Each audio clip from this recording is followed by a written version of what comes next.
Showdown time.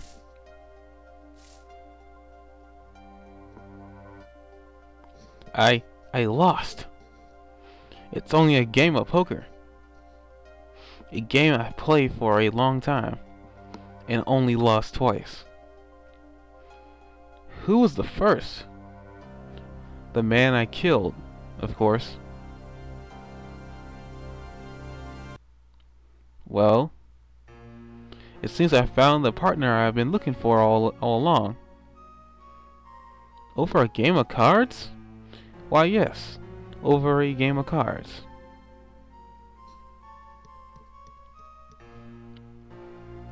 That was how we first met, 7 years ago. 7 years earlier, Phoenix Wright's final trial. Hey guys, welcome back to another part of Apologist. Ace Attorney. You probably couldn't tell from me that was actually Apologist. This is an Apologist game. Yes, we're going back in time. A first for a Phoenix Wright game, to the point where we're reliving a trial. So here we go. Woo, okay. It's been a long time since I felt like such a rookie. Gotta try and relax. Good morning, Mr. Enigma. Enigmar? I think is how you pronounce it, Enigmar. I'm so sorry to have sprung this on you so suddenly. I received the files from your previous attorney only yesterday. Honestly, I'm not entirely sure I'm prepared. I understand I am asking the impossible of you. Yes, well, you haven't really told me what happened yet. All we did was play cards. And that was enough. Actually, it wasn't. Trust me. Oh my god, Oh, morning, Daddy. I'm so glad you came. You okay, Daddy? They're picking on you? Ha ha ha ha. I'm fine, as always. This old boy here is to help me, after all. That's young man to you. Good morning. That's a cute outfit you got on.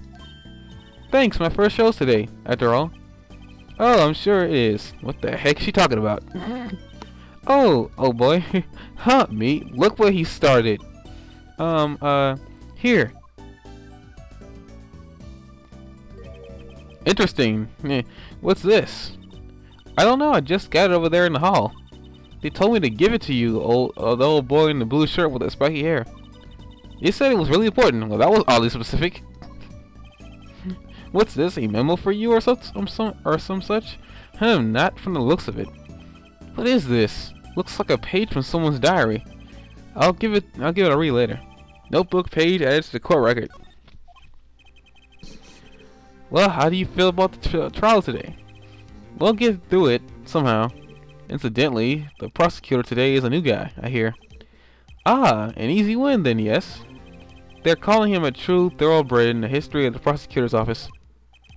Of course, there's one of those every year. The switching of attorneys just before the trial. I know it's a difficult situation I put you in, but allow me to say one thing, Mr. Wright.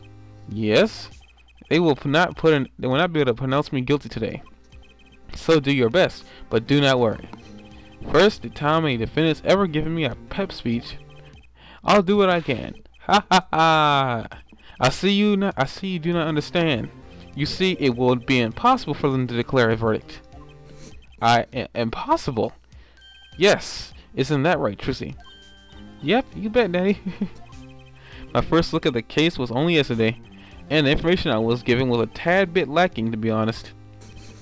Still, I do what I can, for their sake. I believe the curtains will be lifting any time now. I am in your capable hands, Mr. Wright. My client is Shady Enigmar, known to the world as Zach Gramarye, a wildly popular magician, star of Trope Gramarye. His mentor, Magnifi Gramarye, was a rare breed of magician. He single-handedly ushered in a golden age of stage magic until he was shot dead, and Zach Gramarye is the suspect.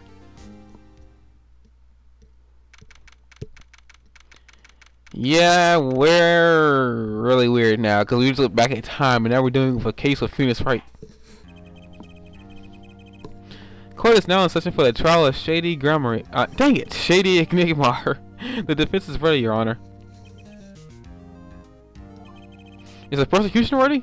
I was just thinking, is this what all the fuss is about? A bit of a buzzkill, really. buzzkill? Is this some kind of new kind of crime? One of the worst. This is a trial, yeah? Where are the sweaty palms, the pounding hearts? A governor's concert got 10 times the thrill this gig's got. Who were you again? Klavier Gavin. I came to get the party started. Legally, yeah? Gavin, defense attorney Christoph Gavin's. Figure my bro's more famous in this part of town. Klavier Gavin, lead singer for the mega hit band The Gaviners. You're out of your league, rock boy. I know what you're thinking. You are out of your league, rock boy. True, my debut single 13 Years Hard Time for Love went platinum overnight. But that's just a hobby compared to this, yeah? Talkative, aren't you? I like your affected Euro rock accent, by the way. I'm just getting warmed up, her attorney, right? Okay, I like how he calls him her attorney, right? But for Apollo, he'll call him her forehead. Perhaps you will be so kind as to fill us in on the case. Octum, baby! Time to call on the opening act. What was his name again? Ah yes, Detective Gumshoe. Hit it! Oh my god, Detective Gumshoe! And you are? Hey, you are the one who called me up here, sir. Name's Dick Gumshoe. I'm a homicide detective down at the precinct with an innuendo in my name. Detective Gumshoe. Long time no see. Hey, you! Me? Today's the day, pal. Today I win and you lose. I got a confidence in my testimony today. See? For everybody's sake, I'm trying to imitate AK-47's accent for this dude, but I'll give you no promises. What? You normally lack competency in testimony? Her detective. This is my stage. Candy antics. Huh? All this, hey you win, and such. And I could care less about your history together. Very well, Detective Gumshoe, if you would. Please tell us about the case at hand. It happened 6 days back in a room at the General Hospital. The facts are as simple as they come. Here's the crime scene. The victim was a patient asleep in a hospital bed. The killer comes in, puts a pistol to his forehead, and bam, lights out. That's very simple. Them's the facts. Not so long ago, the victim Magnifique Gramery was a famous man. He had the entire country under his magical spell, as it were. Ah yes, the great magician. He retired years ago, though. It wouldn't be a 100 episode without me speaking out of terror for somebody. Say the name Magnifique to one of my generation and you'll be lucky to get a blank stare. Yes, though I'm sure the youngsters today know his disciples even better. I dare say Trope Grammary has made quite a name for themselves. Anyhow, the retired Magnifique's been in hospital for last year. What was it? A mal-ignorant tutor or something? Doing something to his liver, I think. Yeah.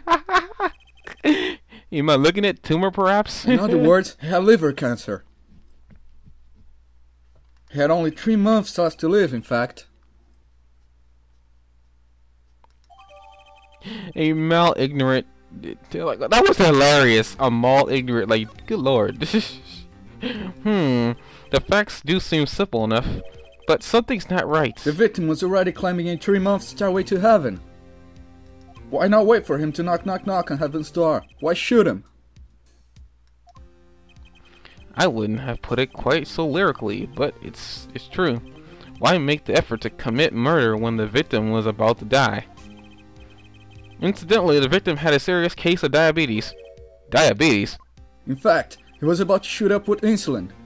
When he was shot with a pistol, the syringe was found at the crime scene. Chronic diabetes and cancer.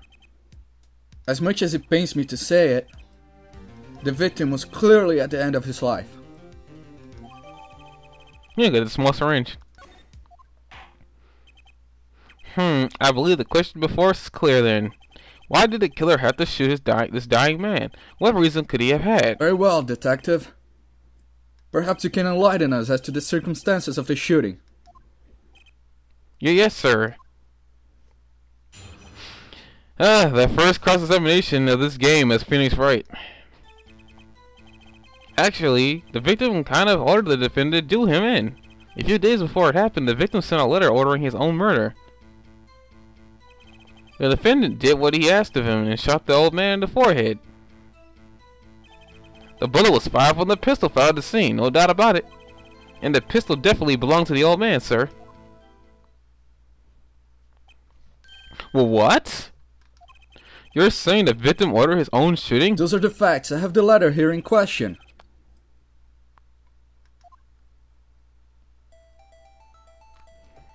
Yep, definitely asked him to.